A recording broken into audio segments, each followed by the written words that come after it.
Mas lubusin ko na po ang kwento ko. Ako ulit to, si Albert. Sunod na kwentong ibabahagi ko ay tungkol naman doon sa nakita at naramdaman ko sa abandonadong ospital sa Clark, Pampanga.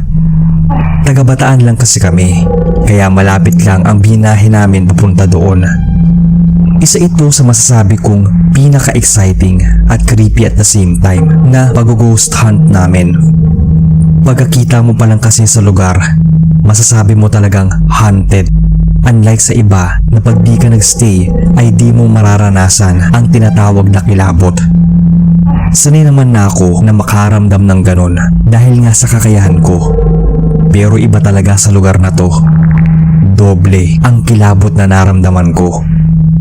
Pababa pa lang kasi kami noon ng sasakyan ay may nakita na akong tumakbo papasok sa abandonadong ospital. Hindi ko lang sigurado kung bata ba yon o maliit lang na tao. Hindi ko na lang pinahalata sa mga kasama ko na may nakita ako at naramdaman para hindi sila agad umatras. Pagpasok namin ay sobrang dilim talaga. Madilim na nga daw doon kapag araw, mas lalo pa kaya nung papunta namin na paggabi na. Nakakakilabot talaga kahit sa bungad pa lang.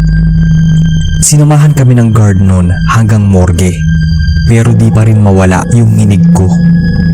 Sabi-sabi pa na may bumabato sa loob kapag may pumupunta doon. Kahit yung mga vandals doon ay nakakapanindig balahibo. Agad akong nakaramdam ng panlalamig. Pinuntahan namin yung morgue. Doon ay iniwan na kami ng gwardya, pero may binigay siyang radyo. Nang bigla na lang nun ay may kumalabog at may ibang amoy na dumaan. Nag-aya yung isa kong pinsan na lalaki na pasukin namin yung morgue. Sobrang kitid lang ng daanan doon papasok, kaya kaming dalawa lang ang pumasok para sana kunan ng pictures. Pero sa pagtataka namin ay bigla na lang namatay yung camera.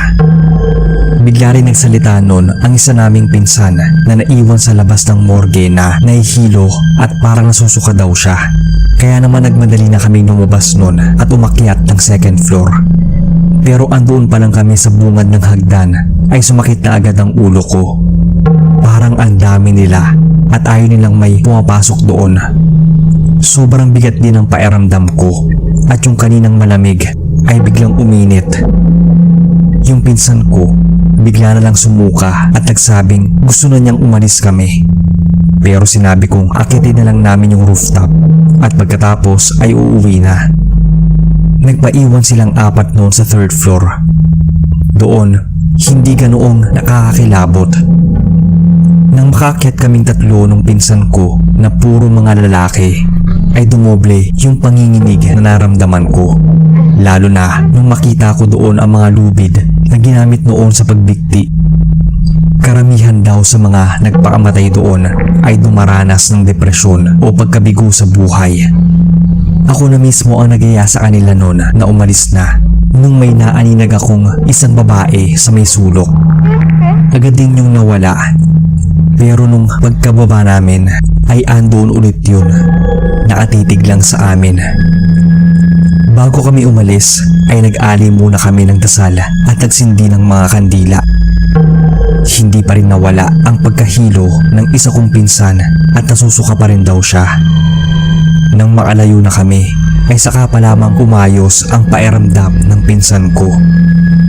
Nilibot ko ang tingin nun sa buong sasakyan at baka nasundan kami. Pero sa awa ng nasa taas ay wala naman akong ibang nakita. Marami pa akong nakita doon sa may second floor at rooftop. Para silang mga usok na itim na agad ding nawawala. Sa morgue, naramdaman ko lang at may narinig akong parang nahihirapan yung dumadaing. Pero saglit lang din yun at hindi naman ganun karami. Marami pa kaming pinuntahang magpipinsan ng mga abandonadong lugar. Ikukwento ko na lang po sa susunod yung mga nakakatakot talaga. Sana ay maisama nyo rin po itong kwento na to sa inyong channel. Salamat po sa pagbabasa at more power.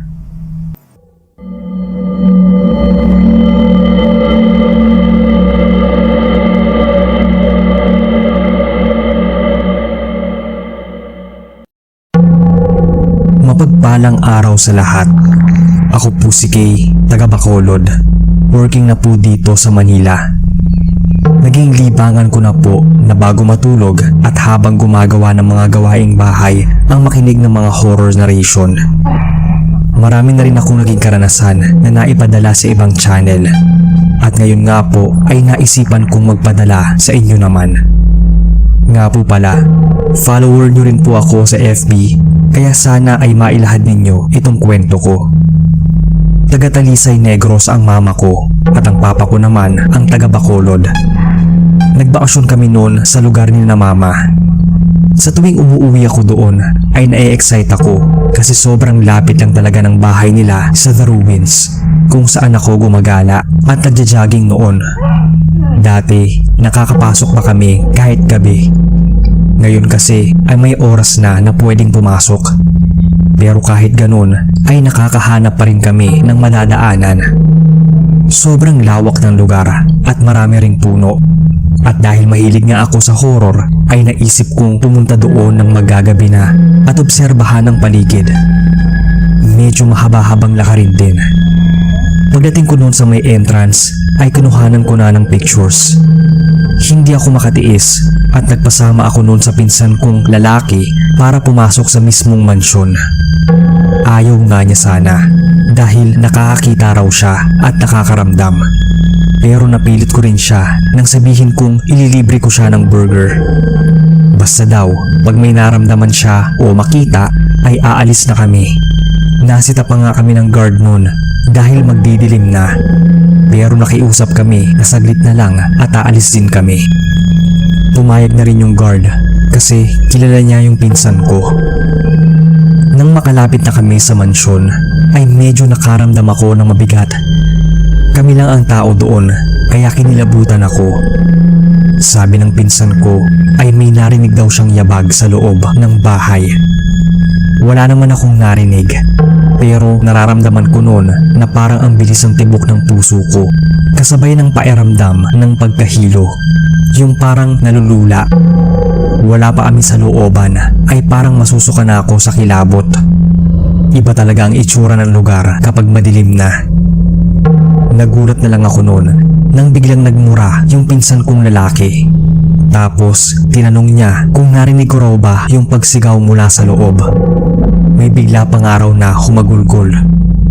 Hindi ako naniwala sa kanya noon. Para kasing tinatakot lang niya ako para umalis na kami. Kaya ang sabi ko sa kanya ay pumasok na kami. Ayaw niyang sumama noon. Maliwanag naman sa loob pero may nararamdaman daw siyang hindi maganda at baka daw may makita siya at hindi siya patulugin noon. Sabi ko ay puntahan na lang namin yung fountain. Ayaw din daw niya dahil maraming puno doon. Pilit ko lang din tinatapangan ang loob ko para malibot namin ang lugar. Pero doon na kami napatakbo papuntang gate nang pareho naming marinig yung kalabog na nagmumula sa loob ng mansyon. Para yung sinadyang ibagsak. Sabi ko sa iyo ate! Paulit-ulit niyang sinabi sa akin.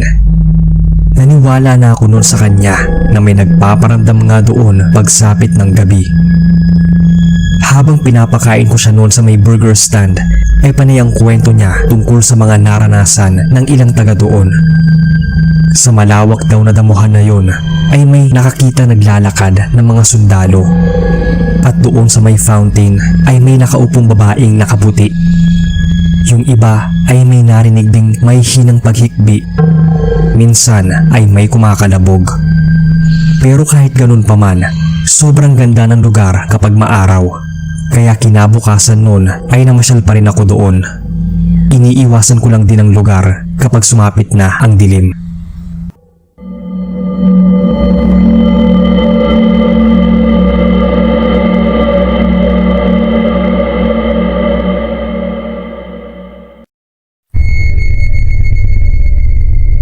Magandang araw Sir Bob.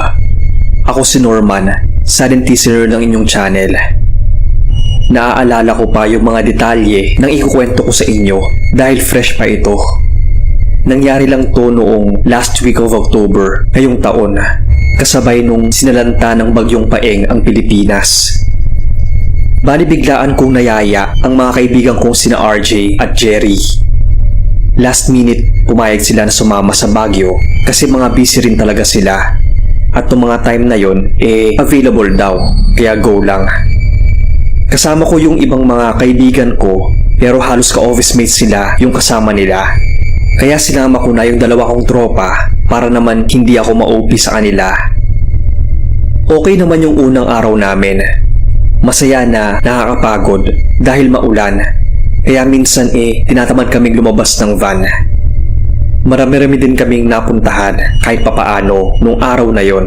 Tulad sa Igorot Kingdom, Botanical Garden, Mines View Park, Wright Park at iba pa. Pati nga SM Baguio pinatos na namin. Excited pa nga kami pumunta sa Diplomat Hotel. Kaso ang sabi bukas pa raw namin yun pupuntahan. Kumain din kami noon sa sikat na Good Taste. Pagkatapos, bumili na rin ng mga kakainin namin sa dinner at ilang mga alak.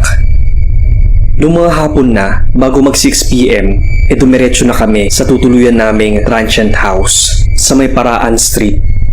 Hindi ko na lang babanggitin yung pangalan ng transient house na yon. Ayos naman siya at malaki para sa aming lahat. Nasa may mataas na parte kami sa 3rd floor. Kaya malakas talagang hangin at sobrang lamig. Tapos umuulan pa nga dahil bumabagyo. Balak pa sana naming lumabas at gumala.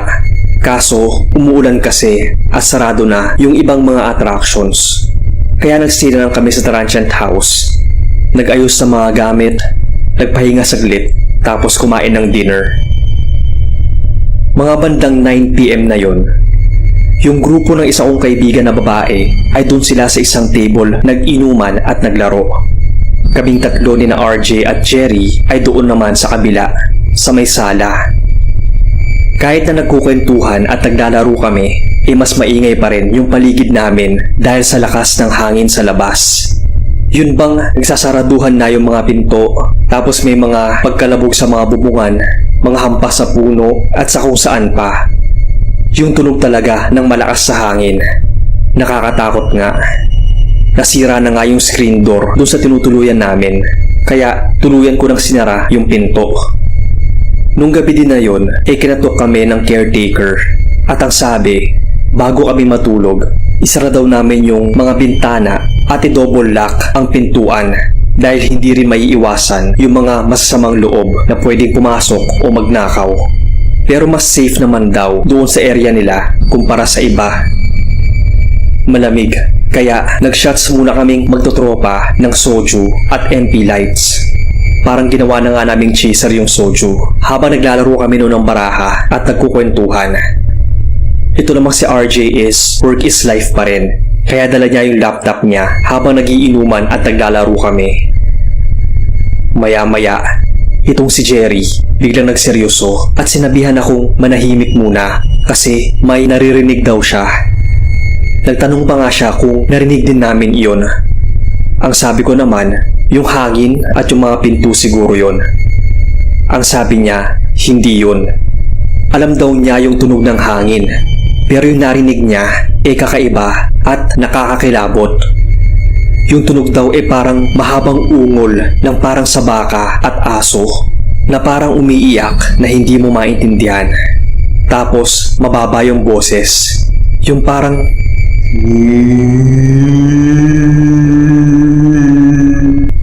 ganun daw. Ako bilang pinaka matatakutin ay nagtayuan ng mga balahibo ko matapos niyang sabihin yon. Naisip ko nga na baka nanakot lang siya kasi malapit na nga ang araw ng mga patay, o baka guni-guni lang niya kasi nga napalakas talaga yung hangin. Pero ang sabi niya, seryoso daw siya. Iniwan ko muna sila saglit tapos pumunta ako doon sa kabilang grupo. Doon naman, nagkwentuhan sila ng mga nakakatakot din ng experiences, kaya sobra talaga ang kilabot ko nung gabing yon. Ewan ko, simula nung banggitin ni Jerry yung narinig niya nakakaibang tunog sa labas ay hindi na nawala yung kaba ko. Feeling ko may nakatayo sa bintana, sa may CR at sa kusina. Pakiramdam ko noon may nakatingin sa amin. Popular din naman ang Baguio sa mga ghost stories. Kaya hindi na rin katakataka kung may ma-experience na something. Pero syempre, ang pinunta namin doon yung mag-enjoy at hindi matakot. Bago kami matulog, namili na kami ng mga hihigaan. Tigi-isa kami ng mga kama. Double deck kasi yung mga kama doon sa kwarto, tapos may pull-out bed sa ilalim ng lower deck. Yung ibang mga kasamahan namin naligo muna. Kami naman, kanya-kanyang pwesto sa higaan namin. Yung iba nasa labas ng kwarto at tuloy sa kwentuhan ng nakakatakot habang naghihintay matapos na maligo yung kasamahan nila. Ilang minuto makalipas ay biglang nawala ng kuryente. Yung isa naming kasamahan na babae na nasa loob ng CR nagsisisigaw kasi nga biglang nag-brown out. Agad naman siyang pinuntahan ng iba naming kasamahan. Hindi na kami lumabas pa kasi baka mamaya nakahubad pa siya. Tapos nakakatawa pa nga kasi yung isang couple na joiners nasa kabilang room. Kumbaga solo nila yon. Yung babae doon sumilip. Ito si ate na kasama namin sa kwarto na nasa labas nagsisisigaw nung nakita niya yung babae na sumilip mula sa kwarto nila. Kasi nga madilim, tapos ang nakita niya lang yung buhok ni ate na joiner. Akala niya multo. Nagtawanan kami pagkatapos nun. Dahil sa nangyari, yung takot ko bigla bang nawala, kakatawa. Nung humupa na yung sitwasyon, nag-usap-usap muna kami habang nakahiga. Tapos naririnig ko yung lakas ng ihip ng hangin. Nasa gitna kami ng bagyong paeng. Nakakatakot din kung iisipin dahil kulang na lang ay magsiliparan ang mga gamit sa labas. Naisip ko nga rin dahil umuulan din nun baka biglang magka-landslide at di na kami makauwi. Nagpasya na kaming matulog. Ako nasa lower deck, tapos yung nasa taas ko si RJ, tapos si Jerry naman yung nasa pull-out bed sa ilalim sa tabi ko. Yung higaan namin kadikit ng bintana, tapos kita pa yung labas. Itong si RJ na nasa taas ko biglang nakaramdam ng takot. Kaya dali-dali siyang tumalon pababa at tumabi kay Jerry. Ako naman, natatakot na rin kasi kita talaga ang labas dun sa higaan ko. Tapos may narinig pa ako. Ang sabi ko pa nga tabi-tabi na lang kami noon sa higaan ko. Pero masikip na kasi at hindi na kasya. Sobrang kilabot ko nung gabing yun.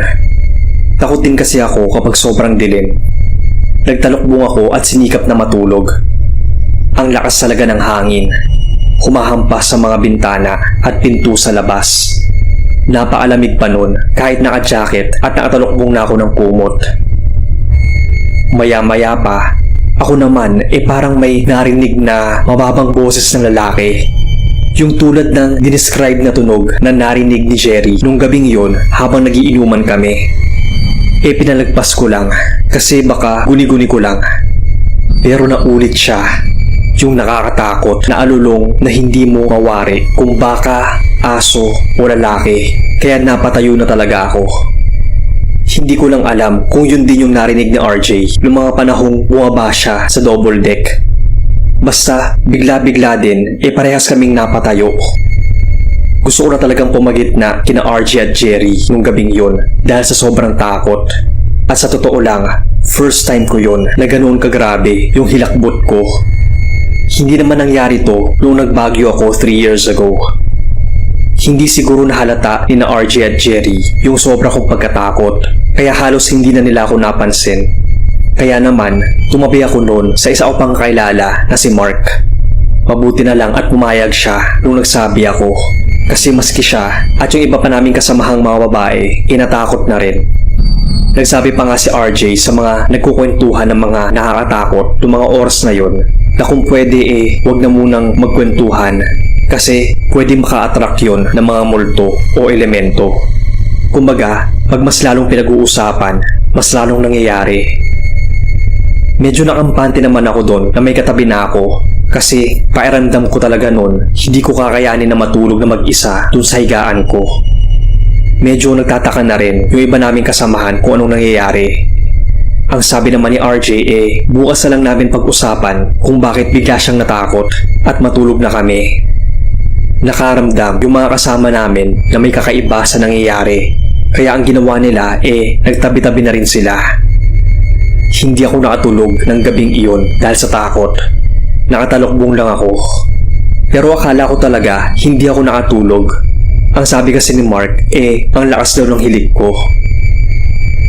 Nung kalaliman na ng gabi, madaling araw yon. Ihing-ihi na ako pero pinigilan ko. So naghintay muna ako ng ilang minuto. Pero hindi ko na talaga kayang pigilin. Kahit sobrang takot, dahan-dahan akong tumayo ng higaan.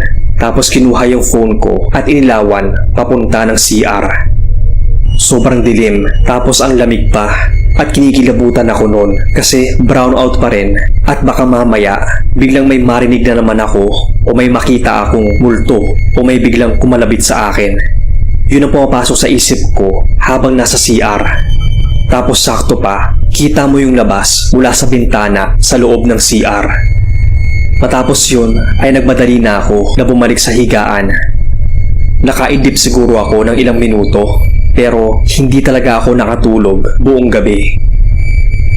Kinabukasan, sobrang lakas pa rin ng hangin nun at umuulan. Wala pa rin kuryente kaya ayun, wala pa rin heater. Naligo kaming sobrang ginaw ng tubig. Pero habang naghihintay at nag-aayos sa mga gamit bago mag-almusal at mag-check out, tinanong ko si RJ kung ano yung narinig niya kagabi, kung bakit siya natakot.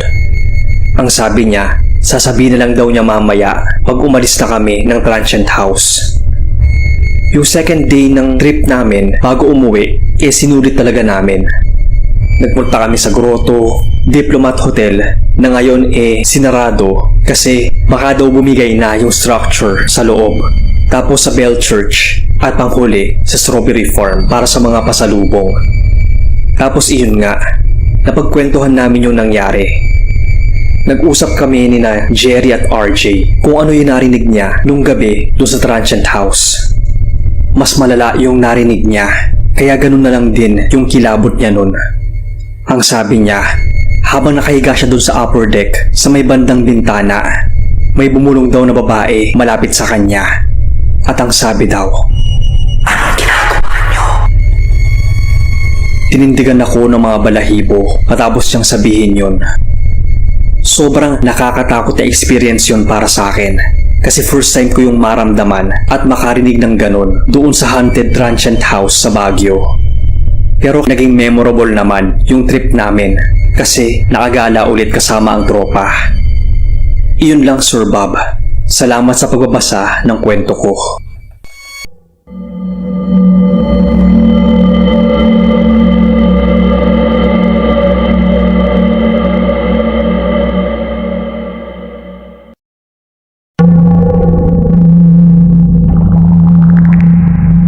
Magandang araw po Sir Bob at sa lahat ng mga nakikinig sa inyong channel. Tawagin niyo na lang akong Albert. Masasabing bukas ang third eye ko simula pa pagkabata. Malakas ang pakiramdam ko noon pagdating sa mga paranormal. At dahil dyan ay nakahiligan ko na sumama sa mga nag-ghost hunting sa mga abandoned places, which is kadalasan ay ang mga pinsan ko rin. Itong unang kwentong ibabahagi ko sa inyong channel ay karanasan ko nang minsang pumunta kami sa Batanes kasama nga ng mga pinsan ko. Bata pa lang ako ay gusto ko na talaga maapunta sa lugar na yon. Napapanood ko lang kasi noon yon kung gaano kaganda ang lugar. Lalo akong na-excite nang sabihin nilang kasama sa pupuntahan namin dun sa Batanes ay ang Sitio Songsong. Isa ito sa pinangarap kong puntahan. Hindi ko alam kung bakit imbis na matakot ay naging obsessed pa ako sa mga paranormal. Kakaibang excitement ang naramdaman ko nang papunta na kami doon. Pero may halong kaba. Baka kasi kako marami akong makita at maramdaman na di ko kayanin. Pero nang dumating kami doon ay sumalubong lang sa amin ang katahimikan at ang preskong ihip ng hangin na nagmumula sa malawak na karagatan. Nilakad na lang namin doon nang maapasok kami sa abandonadong lugar. Mahirap din ang sasakyan doon dahil medyo matarik na sa bahaging yun. Habang naglalakad kami, pakiramdam ko ay nag-iiba ang ihip ng hangin. Parang umiinit yun. Yun ang nararamdaman ko. Pero sabi ng mga kasama ko ay hindi naman daw. Isa pa, habang naglalakad kami noon, pakiramdam ko ay parang may iba pang nakasunod sa amin. Bali 5 kami, pero minsan kapag bigla ko silang lilingunin ay para bang may isa pang nakasunod sa amin. Dahil nga sa biga ko noon ay ako palagi ang nauuna. Nililingon-lingon ko lang sila. Malas lang talaga at di pa gaanong uso noon ang smartphone. May camera kami pero di film pa. Pinag-iipunan pa raw nila ang pagbili ng digital camera. Malapit lang ang lugar sa highway at makikita mo karamihan doon ay mga bahay na yari sa bato at yung iba pa nga ay nilulumot na. Mga taong 2002 yata kami pumunta noon. Nasa kolehiyo pa lang ako at hindi pa uso noon ang pa-travel-travel. Matataas rin ang mga talahib doon. Pakiramdam ko noon ay parang wala na ako sa Pilipinas. Nang may hinintuan kaming isang bulubundukin na meron pang natitirang bato mula sa nasira ng tsunami, doon na kami kumuha ng mga pictures. Nung ako na ang kukuha ng larawan sa mga pinsan ko, bigla kong nailayo ang kamera. Kitang-kita ko talaga noon na may biglang sumilip mula sa malaking bato. Mabilis lang yun. Inakala ko nga may naligaw doon. Pero nang tingnan ko ay wala namang ibang tao. Imposible din naman na kasama namin yon dahil kumpleto na sila ng kukunan ko ng litrato. Wala muna akong pinagsabihan noon dahil baka matakot sila. 3 pa naman ang kasama naming babae. Baka biglang magaya na umalis. Doon na rin kami kumain dahil may lilim doon at malamig ang hangin. Habang nagkukwentuhan kami ay may napansin akong parang anino na dumaan sa likuran ng pinsan ko. Mabilis lang yun. Tirik ang araw kaya kitang kita ko na may itim na figurang dumaan sa likuran niya. At ang alam ko noon na may iba na akong nararamdaman dahil umiinit ang batok ko. Yung balahibo ko sa braso ay nagtataasan na rin. Pero ayokong masira noon ang moment na yon dahil bihira lang kaming maapunta sa lugar. Pero hindi na talaga natanggal yung kakaibang pakiramdam ko. At alam ko rin na may ibang sumusunod sa amin. Pwedeng ligaw na kaluluwa o kaya elemento. Kahit nung paalis na kami ay parang bigla na lang bumigat yung sasakyan. 3 araw din ang nilagi namin sa Batanes. Pagka-uwi namin noon ay bigla na lang sumama ang pakiramdam ng isa kong pinsan na babae. Siya kasi yung dinaanan ng anino sa likuran nung nasa sitio Sungsong kami. Tinawagan kami noon ng mama niya dahil sobrang taas daw ng lagnat niya at kinukumbulsyon pa. Kaya dinala siya sa ospital pero lalo daw lumala. Nagliliyab ito nang maabutan namin. Parang wala na nga ito sa sarili. Nanlilisik pa ang mga mata niya nung lumingon sa amin. Doon ay napansin ko na parang may kakaiba sa kanya. Hindi malinaw pero may naaninag akong anino nun na nakatayo malapit sa kanya. Napausot pa nga ako ng mga mata pero bigla na lang yung naglaho. Parang katulad yun ng nakita ko sa sitio Sungsong. Kinabukasan naman ay umayos ang kalagayan ng pinsan ko pero hindi na siya makausap ng maayos. Nakatitig lang ito sa kawalan. Kinuwento ko kina tita yung nakita ko noon habang nasa Batanes kami at yung nasa ospital. Alam naman nilang may third eye ako kaya naniwala sila sa akin.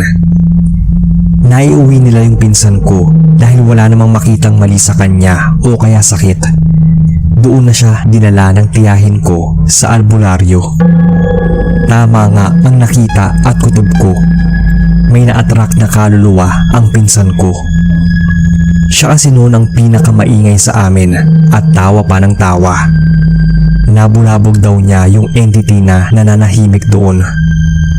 Nag-ali ng dasal ang albularyo at binigyan si pinsan ng pangontra. Doon naman, napansin kong wala nang sumusunod sa kanya na itim na anino o figura. Gumaling na rin siya pagkatapos nun. Ito lang po muna ang isa sa marami kong creepy experiences. Magsisend po ulit ako ng ibang kwento ko kapag po na-feature nyo na itong unang kwento na ipinadala ko.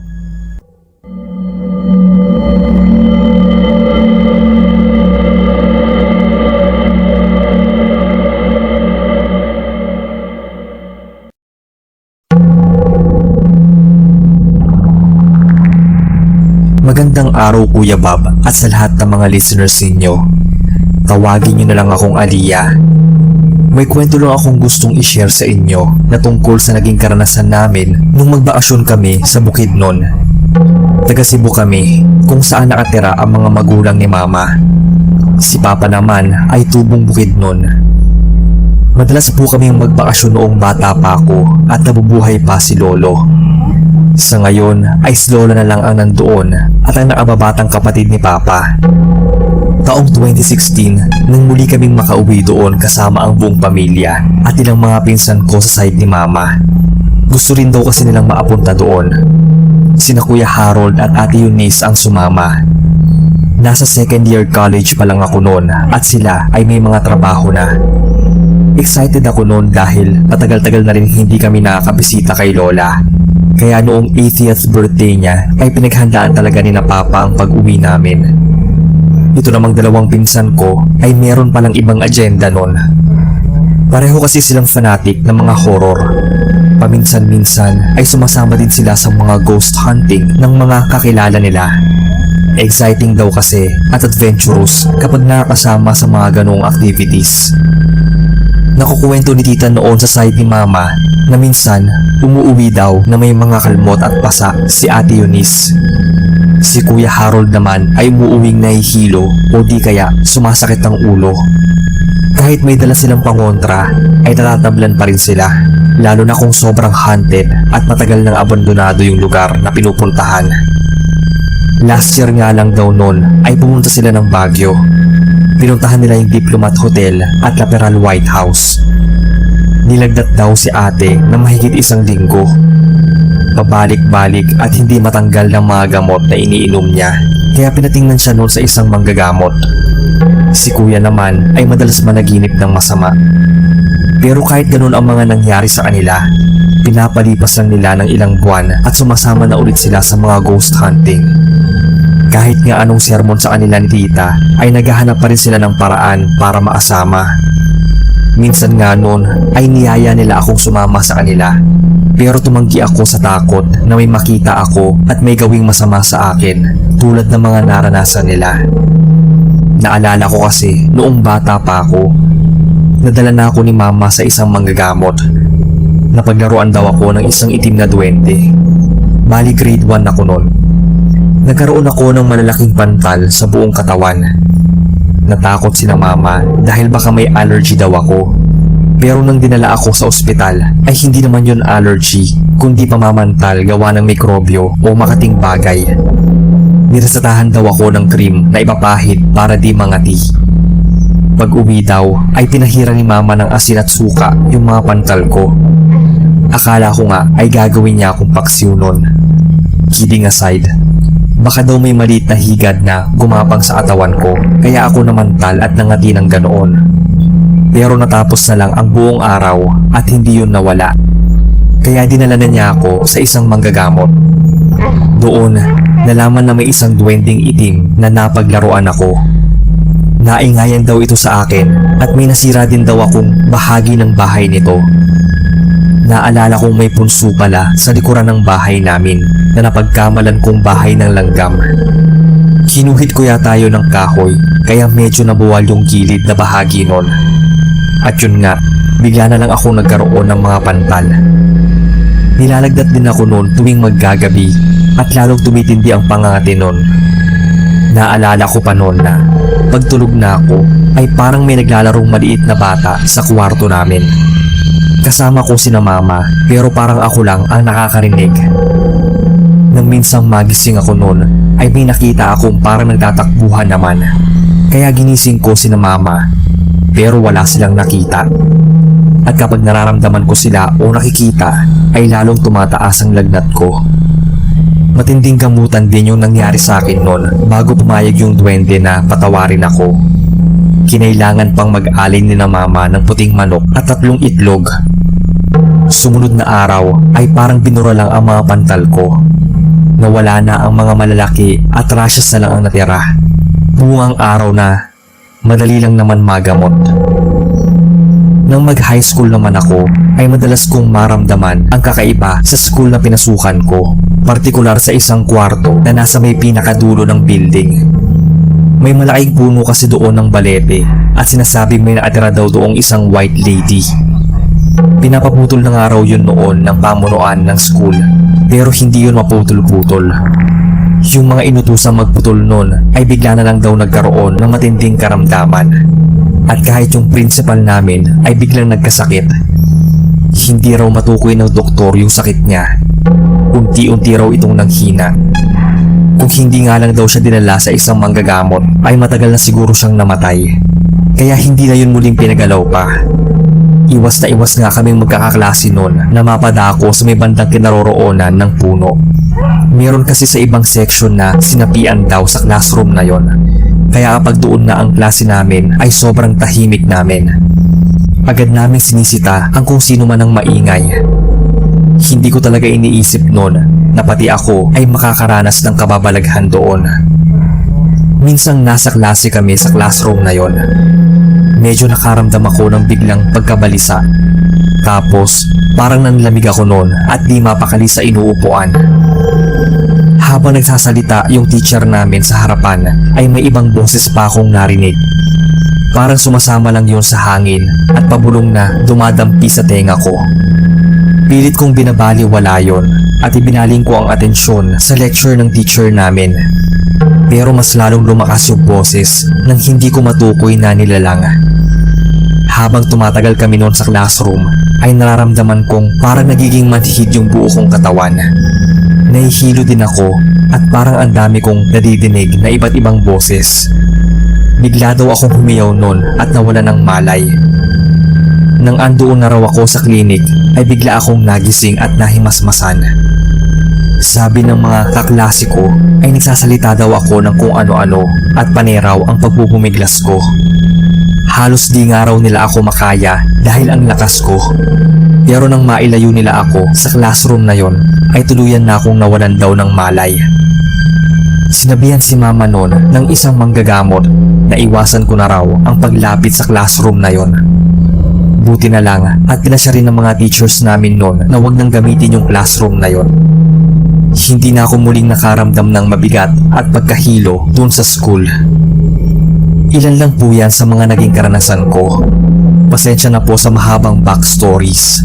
Pero gusto ko lang din i-explain kaya na ako umiiwas talaga na makapunta sa mga haunted na lugar. Kaya kahit anong pilit sa akin ng mga pinsan ko noon ay hindi ako sumasama. Nang marating kami ng bukid noon ay napansin kong doble ang kasabikang naramdaman ng mga pinsan ko. Sa wakas daw ay makakapunta na sila sa sinasabing haunted house sa bukid noon. Ito yung tinatawag nilang Torre ni David sa Malaybalay. Ito talaga yung pakay nila, kaya medyo kinabahan ako nang marinig yun. Naitanong ko pa ang tungkol doon kay Lola. Totoo daw na kilala ang lugar na yon sa pagiging haunted. Ayon kay Lola, marami na raw ang nadidinig ng mga kapitbahay tungkol sa bahay na yon. Meron daw nakakarinig ng may ingay na yapak tuwing sasapit ang gabi. Meron din daw nakakakita na parang may nagpaparty dahil sa dami ng tao na naroon. Pero ayon daw sa mga anak ng may-ari ay tulog na raw sila ng mga oras na yon at walang kasiyahang naganap. Kakaiba din ang disenyo ng bahay kaya agaw pansin talaga sa mga dumadaan. Pagkamangha na may halong kilabot ang naramdaman ko nang makita yon. Ganoon rin daw sina ate at kuya. Pero imbis na wag tumuloy ay mas nasabik pa raw silang mapuntahan yon. Sabi-sabi pa na kapag may bagong silang na sanggol ay may bagong kwarto daw na pinapagawa ang may-ari nun. Kaya lumaki ito ng lumaki at nagmukha na nga talagang haunted house.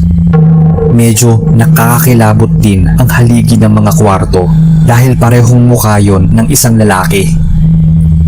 Pangatlong araw namin doon sa bukid nun ay nagpasya sina ate na maglibot-libot sa buong Kabangahan. Ayoko talagang sumama pero sobrang kulit nila at kahit nga yung mga pinsan ko kay Papa ay kinukulit na rin ako. Parang na-excite pa sila nun nang sabihin ni na ate at kuya na pupunta sila sa tore ni David. Sinabihan sila ni Lola na huwag lumapit o pumasok doon. Okay na raw na tingnan ng labas. Sumang-ayon naman sina ate at kuya na hanggang doon lang sa labasan, kaya pumayag na rin ako nung sumama.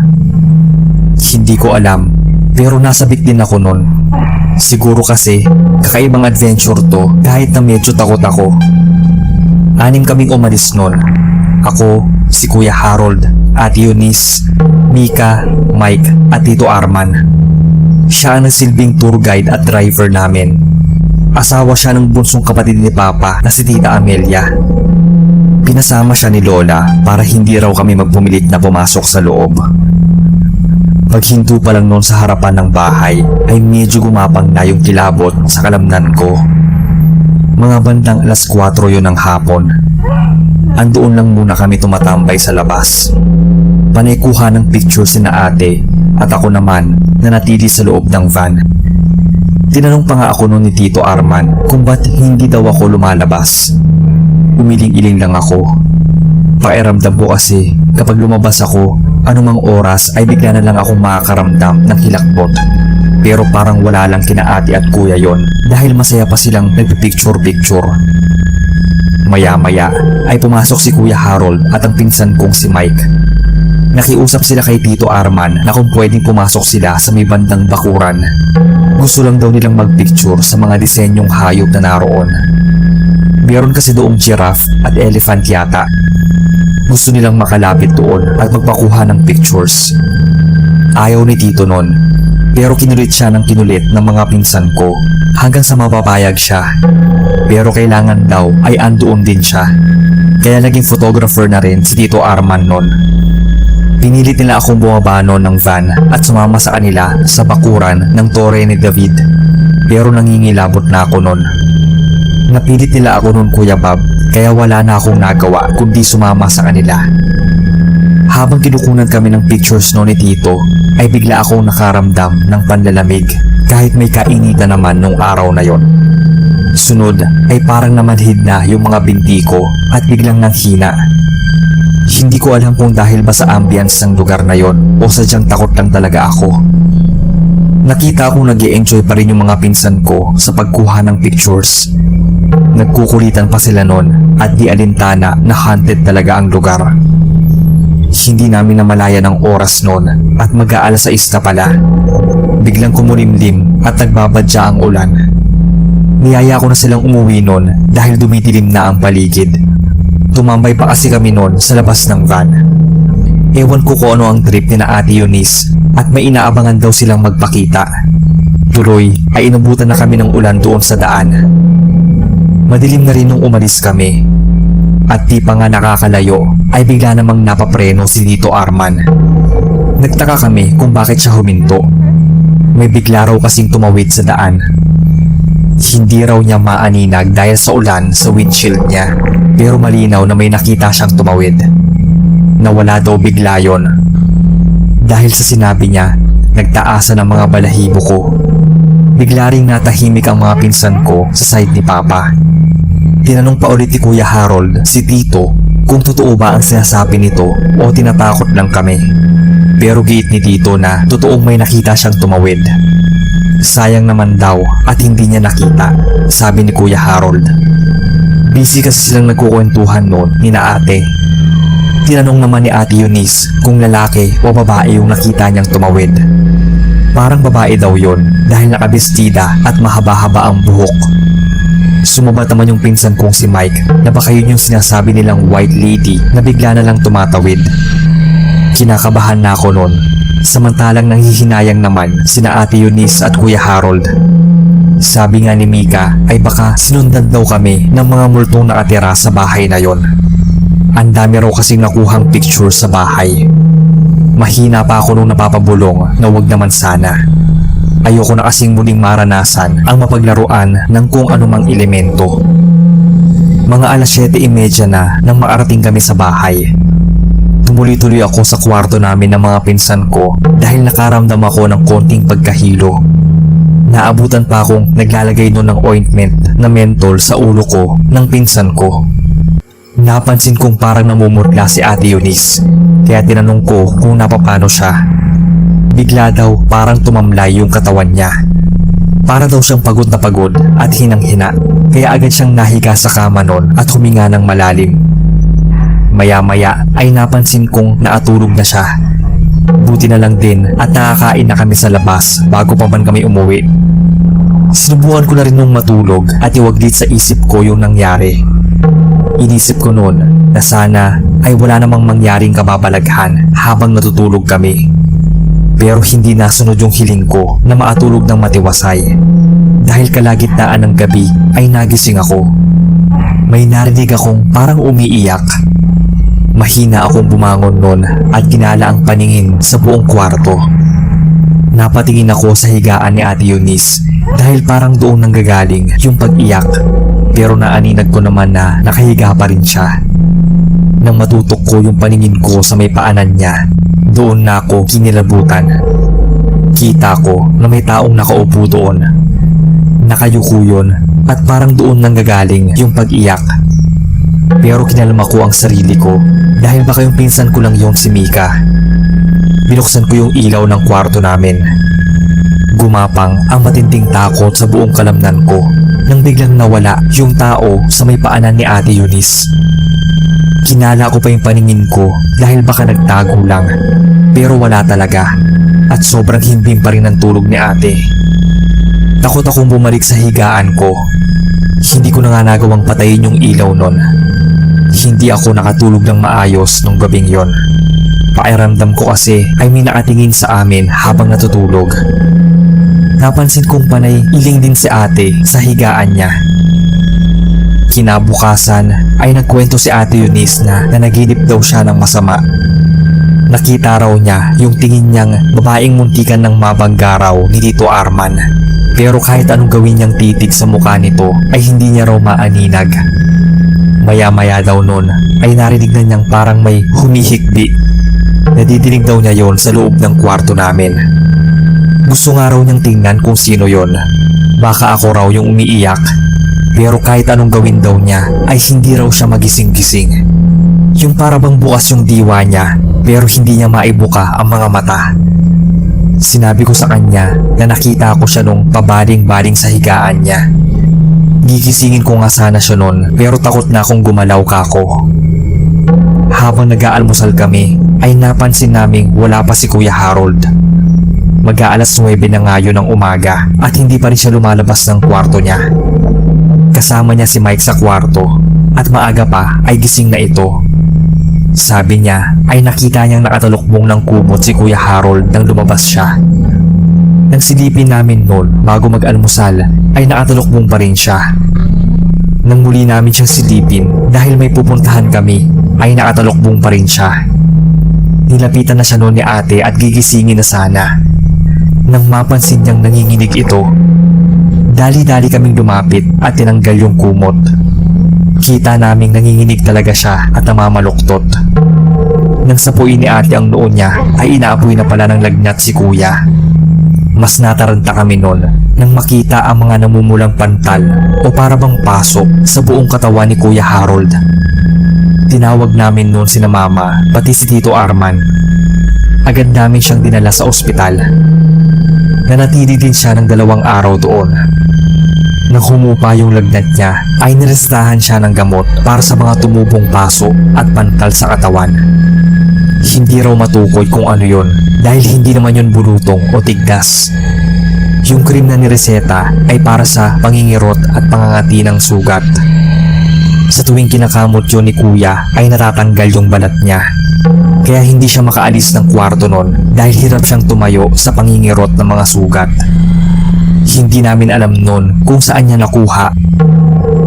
Isang gabi ay narinig naming dumadaing si Kuya Harold. Para daw siyang sinisilaban ng apoy. Sobrang init daw ng pakiramdam niya at para mapuputukan daw yung mga paso sa katawan niya. Nataranta naman nung dinala siya ni na Papa sa ospital. Agad siyang sinuotan noon ng oxygen mask. Sabi ni Papa ay bigla daw parang nahirapang huminga si Kuya. Naiwan kasi kami noon sa bahay. Habang kumakain kami ng hapunan ay biglang nagsalita si Mike. May nakikita daw si Mikang sumusunod na elemento kay Ate Eunice. Nawawala daw yon kapag lumalapit ako. Hindi ko alam that time na nakakakita pala ang pinsan ko. Ang sabi nito ay nakasunod na raw yon kay ate simula nung galing kami ng Kabangahan sa Torre ni David. Akala ko kasi ay ako lang ang nakakaramdam at nakakakita. Mas malinaw daw niyang nakikita yon. Babae daw yon at parang may gustong ipahiwatig kay ate. Hindi lang daw ito makalapit ng tuluyan dahil nakabuntot ako lagi kay ate. At nung mga panahon na yon ay may suot akong pangontra. Kinilabutan daw si ate nang marinig yon. Kaya daw pala parang nakakaramdam siya ng panlalamig minsan. Ramdam din daw niya na parang may nakasunod sa kanya at hindi ako yon. May kilabot daw kasing hatid yung presensya nito, lalo na pag mag-isa lang siya.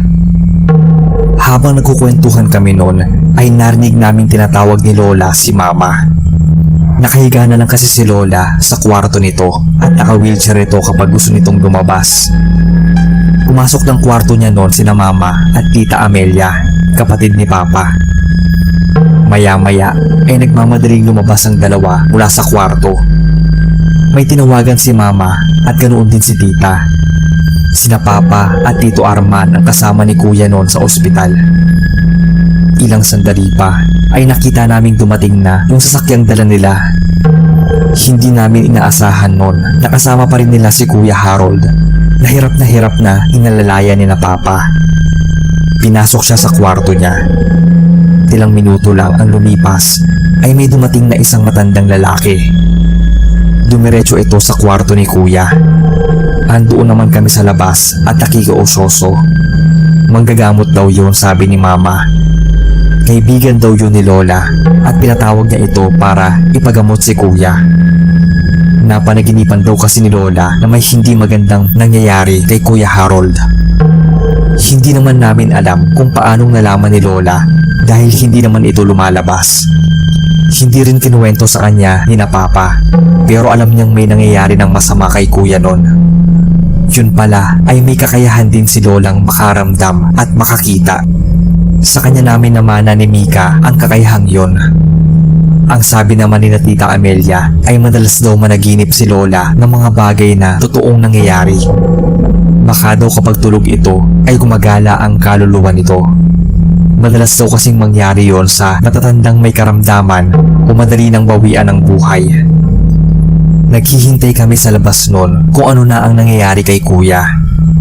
Naririnig namin siyang dumadaing sa sakit at minsan ay napapasigaw pa. Inabot siguro ng mahigit 1 oras bago lumabas ang manggagamot. Bakas sa mukha nito na medyo nahirapan siya sa pagpapagaling kay Kuya. Pinagpapawisan ito at nangihinang napaupo. Inabutan ito ni Mama ng tubig at tinanong kung kumusta si Kuya. Medyo matindi raw yung parusang binigay sa kanya ng nagambala nitong elemento na nakatira sa isang puno. May nasunog daw si Kuya sa isa sa kanila. Hindi ko alam kung paano nangyari yon. Isa daw sa mga punong naroon sa bakuran ng Torre ni David. Maaaring nagsiga daw ito o may sinindihang bagay na tinapon malapit sa puno. Naalala ko nung araw na yon na naninigarilyo si Kuya habang nakatambay doon sa isang malaking puno. May kuha pa nga siya ng picture nun. Nang maalala ko yon ay agad kong kinuha yung cellphone. Nagpasahan na kami ng mga pictures at andoon ang picture ni Kuya sa CP ko. Pinakita ko yun sa matandang si Lolo Imong. Nang makita niya yon ay napatayo siya. Nagmamadali siyang pumasok doon sa kwarto ni Kuya Harold.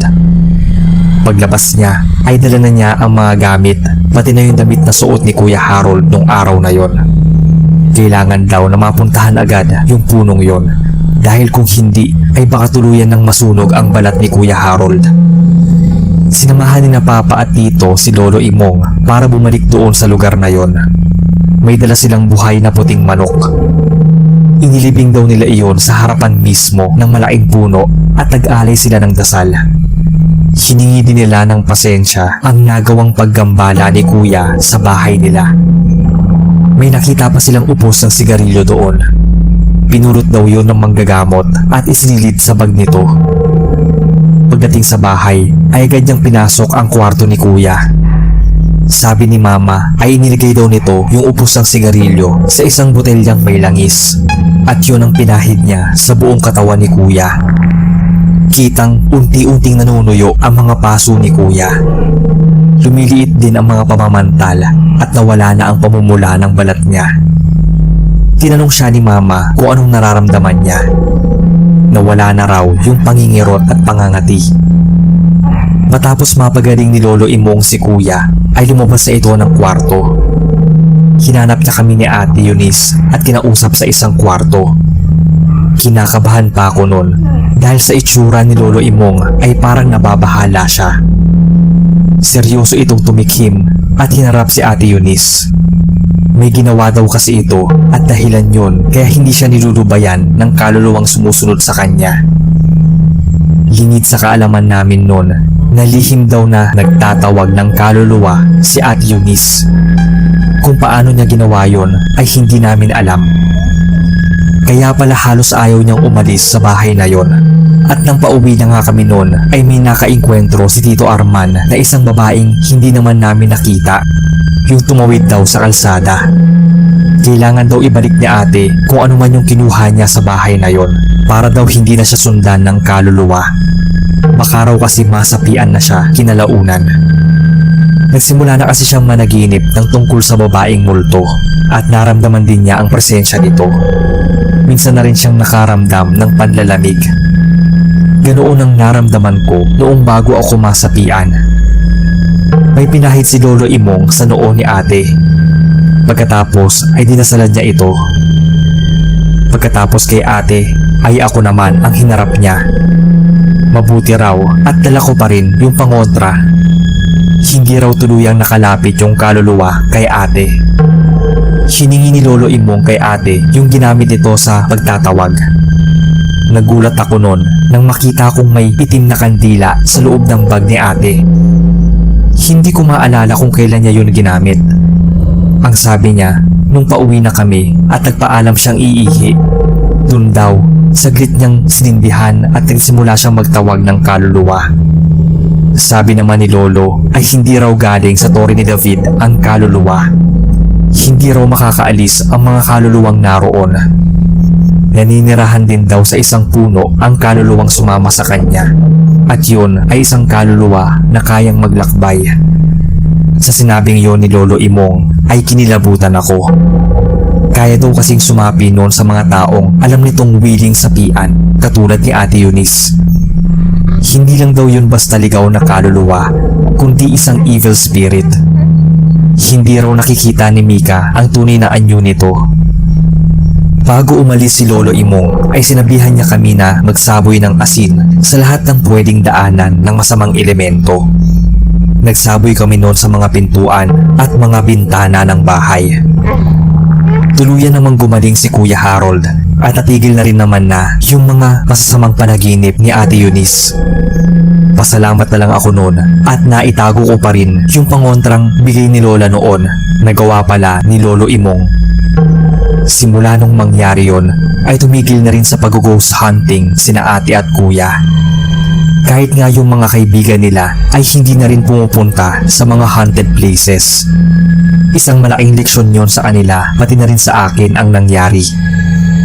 Kailangan lang talaga nating galangin at respetuhin ang mga lugar na gusto lamang ay katahimikan. Isa na dyan ay ang tore ni David o ang sinasabing haunted house sa Bukidnon. Ipagdasal na lang natin ang mga kaluluwa na hindi pa rin makatawid sa liwanag at huwag nang gambalain pa sila. Hanggang dito na lang po ang kwento ko, Kuya Bob. Maraming salamat sa pagbabasa at pagpalain palalo ang channel nyo.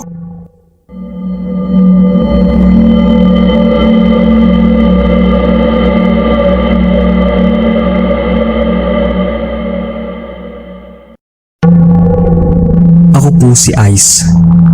Nagsimula ang pagkahilig ko sa horror nang magbakasyon sa amin ang pinsan kong si May. Sobrang hilig kasi niya sa katatakutan kaya nahawa na rin ako.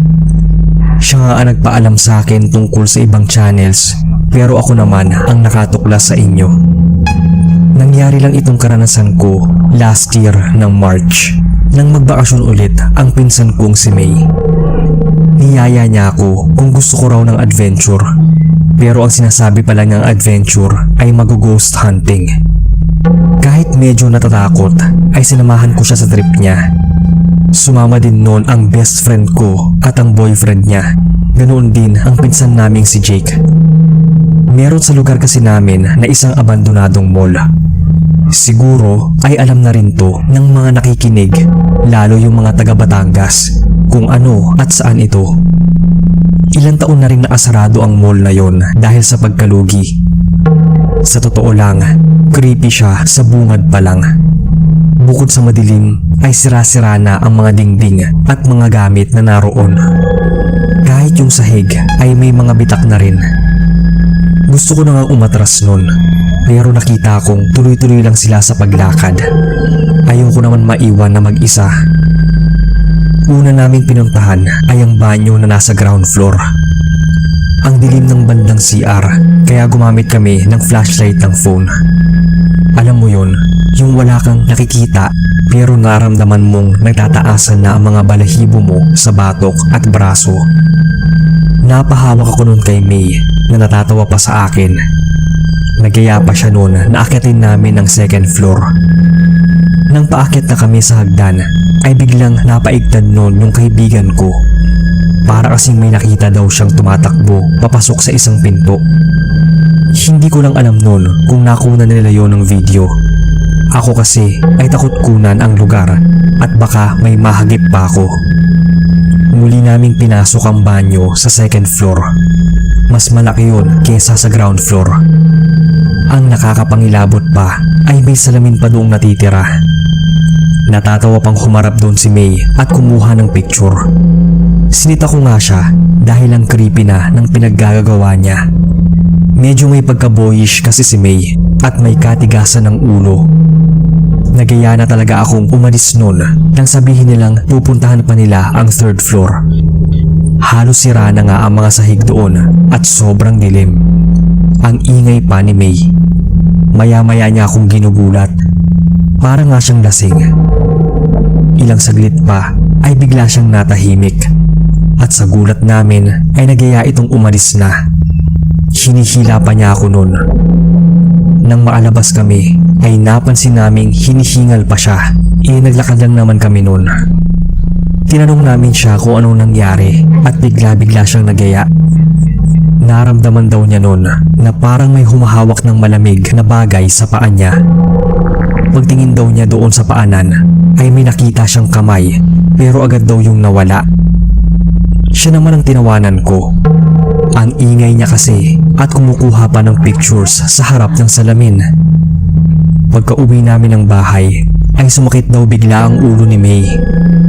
Nagpahinga siya noon at nakatulog. Napasukan ko siya nung nag-iiyak na naginip daw siya ng masama. Nang mahimasmasan ay muli namin tiningnan yung mga kuha niyang pictures. Halos lahat yun ay may usok na puti, lalo na doon sa may salamin. Pinagbubura namin yun.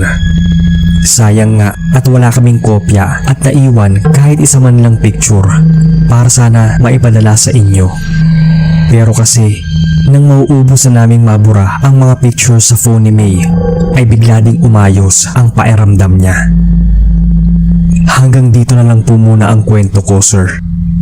Isa po ako sa mga avid fan ng horror narrations community. Subscriber niyo po ako at avid listener din. Basta kwentong horror, hindi ko po yun pinapalagpas. Kaya sana po ay mabasa ninyo itong kwento ko.